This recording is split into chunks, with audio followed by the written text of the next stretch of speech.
का ये last point है PLC यानी प्रोडक्ट लाइफ साइकिल।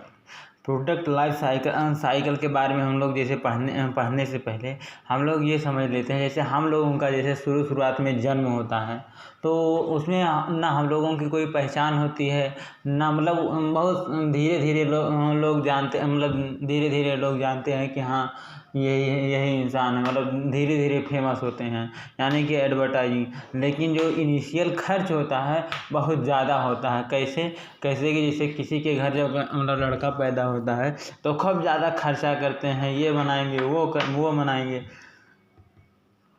और फिर धीरे धीरे लड़का बड़ा होने लगेगा।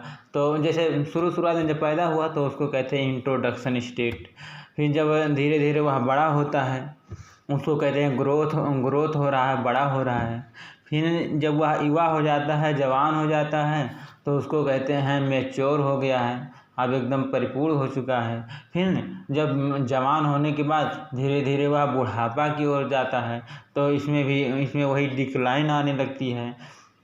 डिक्लाइन, और एक समय ऐसा आता है कि वह मर मुरा जाता है। तो इसमें भी एक समय ऐसा आता है कि जो मार्केट में जितने भी वो प्रोडक्ट थे अब वो मतलब विलुप्त हो जाते हैं, मतलब उसको मार्केट से निकाल लिया जाता है, उसको विड्रॉल कर लिया जाता है, बोलो तो अब मार्केट में उसको भेजा ही नहीं जाता है। तो वही प्रकार से प्रोडक्ट भी है। प्रोडक्ट की लाइफ साइकिल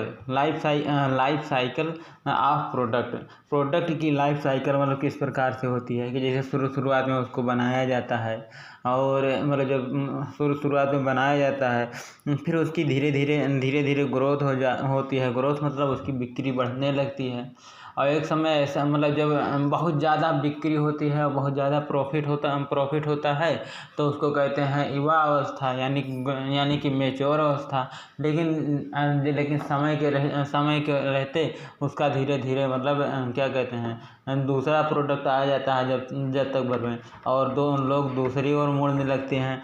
तो मतलब इस प्रकार से होती है। तो मतलब और एक समय ऐसा आता है कि उसकी डिमांड बिल्कुल भी बंद हो जाती है, कंपनी घाटे में जाने लगती है, तो कंपनी अब उस प्रोडक्ट को बनाना ही बंद कर देती है, तो धीरे धीरे वह विलुप्त हो जाता है। तो अब हम स्टार्ट करते हैं प्रोडक्ट लाइफ साइकिल। कह रहा है the product life cycle is the concept that describe the stage a product goes through the its introduction to the market and until the eventual decline. कह रहा है कि जो प्रोडक्ट लाइफ साइकिल के अगर हम कॉन्सेप्ट यानी धारणा को देखते हैं, मतलब डिस्क्राइब करें या विस्तार समझाएं आपको, तो प्रोडक्ट जो होता है यह इंट्रोडक्शन स्टेज से माने यह मतलब इसको लॉन्च करने से स्टेज से और मार्केट में तब तक रहता है जब तक भर उसको डिक्लाइन ना कर दें, मतलब जब तक भर उसको मार्केट मतलब उसको जब तक भर बंद ना कर दिया जाए तब तक। कह रहा है अंडरस्टैंड दीज स्टेजेस। कह रहा आओ हम इन स्टेजों को, इन स्तरों को हम बढ़िया से पढ़ते हैं। Help the business manage. कह रहा जो कि आपके बिजनेस को मैनेज करने में आपको मतलब क्या कहते हैं their product more effective plan storage for the marketing production and financial management. कह रहा है जो कि आपके मतलब क्या कहते हैं आप बढ़िया तरीके से मोर इफेक्टिव माने बढ़िया तरीके से मैनेज कर पाएंगे। फिर कह रहा है प्लानिंग स्ट्रेटजी आपकी बढ़िया होगी, जो भी नियम कानून आप बनाएंगे अच्छे से बनाएंगे, और मतलब मार्केटिंग भी इसमें करने की ज़रूरत होती है। फिर प्रोडक्शन भी करने की मतलब आपको उस उत्पाद को बनाने की भी ज़रूरत होती है। फाइनेंशियल मैनेजमेंट आपको रुपए पैसे की भी मतलब मैनेजमेंट करना होता है। फिर कह रहा है जो PLC होती है कंसिस्ट 4 मेन स्टेजेस। इसमें कितनी स्टेज होती हैं? 4 स्टेज होते हैं। तो जिसमें से पहला स्टेज है इंट्रोडक्शन स्टेट। तो इंट्रोडक्शन स्टेट में इसमें जैसे इसकी कैरेक्टरिस्टिक क्या होती है, इसकी मतलब क्या कहते हैं प्रॉपर्टी क्या होती है, इसकी गुण क्या होते हैं। तो कह रहा production launch into the market. कह रहा जो प्रोडक्ट होती है आपका वह लॉन्च होता है, मतलब अभी मार्केट में उतारा जाता है।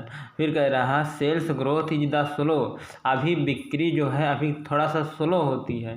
And the product is new and the aware is the low. कह रहा जो आपका प्रोडक्ट है अभी नया है और इसमें मतलब अवेयरनेस यानी जागरूकता कम होती है। फिर कह रहा हाई कॉस्ट, कह रहा कि शुरुआत में इसकी कॉस्टिंग जो आती है बहुत ज़्यादा आती है। काहे?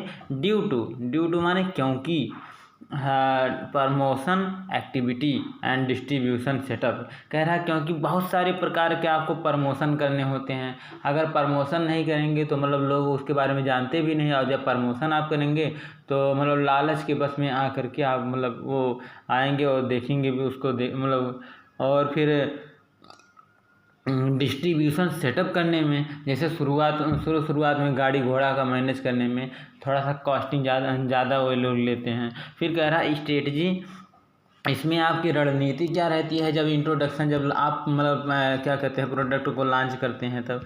कह रहा है focus on the building awareness and the promoting product. कह रहा है शुरुआत में आपका ये मेन टारगेट रहता है कि बिल्ड करना अवेयरनेस, मतलब लोगों में अपना जागरूकता फैलाना होता है, और प्रमोटिंग द प्रोडक्ट, और अपने प्रोडक्ट को प्रमोशन करना होता है, मतलब उसकी सेल्स बढ़ाना होता है। फिर कह रहा है कि लिमिटेड डिस्ट्रीब्यूशन चैनल, जो आपके डिस्ट्रीब्यूशन चैनल है, जो मतलब सप्लाई चेन मैनेजमेंट है, वह मतलब लिमिटेड होती है, अभी बहुत कम होती है, कम मात्रा में भी सेल्स होती है, इसलिए।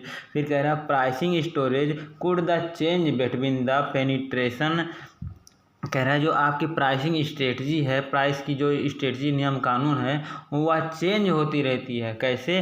शुरुआत में जब आप लॉन्च करते हैं तो वह लो प्राइस में रहती है, टू अट्रैक्ट द कस्टमर। काहे लो प्राइस हम करते हैं? काहे कि हमें शुरुआत में अट्रैक्ट करे है कस्टमर के। फिर आगे है, कह रहा है कि high price to the recoup the initial cost. कह रहा है कि फिर धीरे धीरे उसको हाई प्राइस।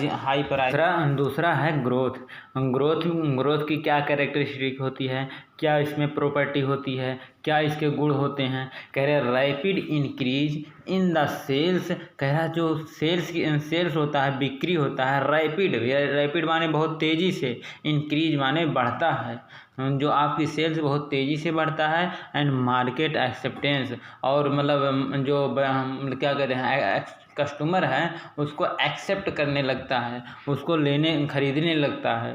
फिर कह रहा है economy of the scale lead to the reduce the cost and the higher profit.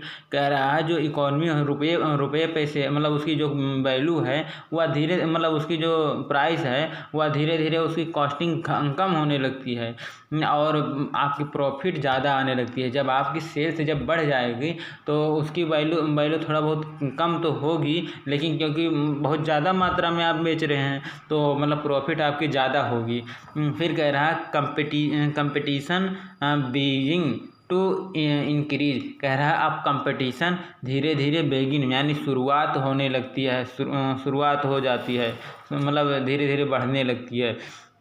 इसमें स्ट्रेटजी क्या होती है, इसमें रणनीति क्या होती है कि enhance product feature and the improve the quality. कह रहे हैं कि आप ना इसमें स्ट्रेटजी यह लगाते हैं, यह रणनीति लगाते हैं कि आप अपने प्रोडक्ट की जो फीचर है, जो क्वालिटी है, और उसको इन्हांस करते हैं, उसको बढ़ाते हैं, और इम्प्रूव द क्वालिटी, और उसके क्वालिटी को भी बढ़ाते हैं, उसके गुण को भी बढ़ाते हैं। कह रहा है एक्सपांड डिस्ट्रीब्यूशन चैनल, और अपने डिस्ट्रीब्यूशन चैनल को बढ़ाते हैं। डिस्ट्रीब्यूशन चैनल जैसे ट्रक, बस, मतलब लाने ले जाने वाला, ट्रेन से भी भेजने लगते हैं, एरोप्लेन से भी भेजने लगते हैं, और शिप से भेजने लगते हैं, पानी वाले जहाज़ से। फिर कह रहा है adjust pricing to the maintain competition. कह रहा है इसमें जो मतलब आपको कंपटीशन भी देखना पड़ता है कि कंपटीशन किस लेवल पे है, और उसको मेंटेन करके रखना, मतलब उसी के मेंटेनेंस में अपनी प्राइसिंग एडजस्ट करना होता है। फिर कह रहा है increase the promotion effort to the solidify market position. कह रहा है कि क्योंकि आपका जो मतलब क्योंकि अगर आपको सॉलिड यानी कि अच्छे तरीके अपनी पोजीशन बनाए रखना है, सॉलिडिटी लेकर आना है, माने वहाँ पे कठोर बने रहना है, वहीं पे खड़े रहना, वहाँ पे स्टैंड करना है आपको, तो अपनी प्रमोशन इफर्ट को इंक्रीज करना होगा, अपनी प्रमोशन को बढ़ाना पड़ेगा। अब अगला है तीसरा मैच्योरिटी में यहाँ बताया गया है कि जो इसकी कैरेक्टर मतलब मैच्योर मतलब जवान हो गया, अब हाईएस्ट सब कुछ होगा।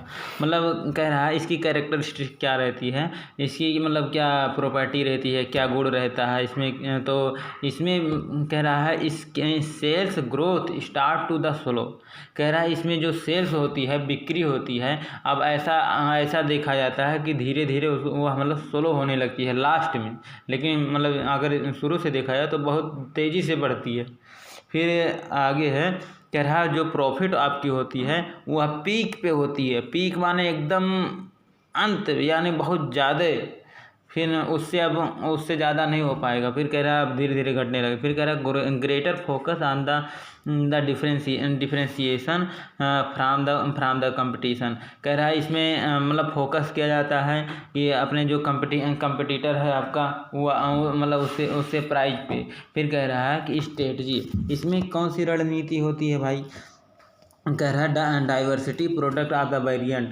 कह रहे हैं इसमें मतलब धीरे धीरे यह देखने लगते हैं कि मतलब डाइवर्सिफाई होने लगते हैं अपने मतलब हर चीज़ में थोड़ा सा बिखराव आने लगता है और वेरिएंट बने अपने प्रोडक्ट की। फिर कह रहा है इन्हांस फीचर, और मतलब अपने फीचर को, अपनी क्वालिटी को लगातार बढ़ाते रहते हैं। ऐड न्यू सर्विस, और नए नए उसमें सर्विस लाते रहते हैं। कह रहे हैं optimize cost through the efficient operation. कह रहा है कि जो अपने मतलब प्राइस है वो एकदम ऑप्टिमाइज कर देते हैं, मतलब रीजनेबल प्राइस कर देते हैं। फिर कह रहा है अगला टर्म है कि डिक्लाइन में इसकी डिक्लाइन मतलब अब उसका अंत होने वाला, अब अंत हो जाएगा। फिर कह रहा है मतलब धीरे धीरे उसकी सेल्स कम होने लगती है और क्या। फिर कह रहा है डिक्लाइन में ऐसा होता है कि इसकी कैरेक्टरिस्टिक क्या होती है। कह रहा है just sales and profit begin to the fall. कह रहा है इसमें आपका सेल्स यानी बिक्री गिरने लगता है और प्रॉफिट भी कम होने लगती है। फिर कह रहा है due to the new technology changing the customer preference. क्योंकि काहे कम होने लगती है, क्योंकि अब भाई नया मतलब टाइम के हिसाब से उनकी टेस्ट अलग हो जाते हैं, मतलब उनके टेस्ट अलग हो जाते हैं, उनके प्रेफरेंस उनकी पसंद अलग हो जाती है। इस प्रकार से नया मतलब आ जाता है। तो कस्टमर धीरे धीरे उस चीज़ को ना करके फिर दूसरे प्रोडक्ट की ओर मतलब जाने लगता है। फिर कह रहा है रेड्यूस कस्टमर इंटरेस्ट। इसमें कस्टमर की जो इंटरेस्ट होती है वह कम होने लगती है। फिर कह रहा है स्ट्रेटजी माने रणनीति। कह रहा है reduce the investment to the maximum short profit. कह रहा है कि अपनी जो इन्वेस्टमेंट है, अपनी जो लागत है, इसमें धीरे धीरे आपकी कम होने लगती है। मतलब कम, जैसे जितना ज़्यादा आपका प्रॉफिट मतलब इन्वेस्टमेंट है उसका अगर तुलना किया जाए तो शॉर्ट प्रॉफिट माने कम प्रॉफिट आने लगती है। फिर कह रहा है reduce the cost and manage the inventory effectively. कह रहा है कि कॉस्ट को और कम कर देते हैं और अपनी इन्वेंट्री यानी अपनी माल को वो इफेक्टिवली मैनेज करते हैं। फिर कह रहा है एक्सप्लोर न्यू मार्केट, और धीरे धीरे यह समझ जाता है कि अब प्रोडक्ट हमारी चलने वाली है नहीं, तो इसलिए वह नए मार्केट की ओर एक्सप्लोर करने लगता है। सेगमेंट इफ द पॉसिबल, अगर मतलब उस क्षेत्र में हो सके तो उस क्षेत्र को छोड़ ही देता है। फिर कह रहा है कंसाइडर विथ अ ड्रा। कह रहा है कि जो यह सोच विचार वह करता है कि अब उसको विड्रा कर लिया जाए, अब उसको बंद कर दिया जाए। फिर कह रहा है निकाल लिया जाए। फिर कह रहा है प्रोडक्ट लाइन पासिंग आउट। फिर इस प्रकार से प्रोडक्ट की जो लाइन होती है वह उसकी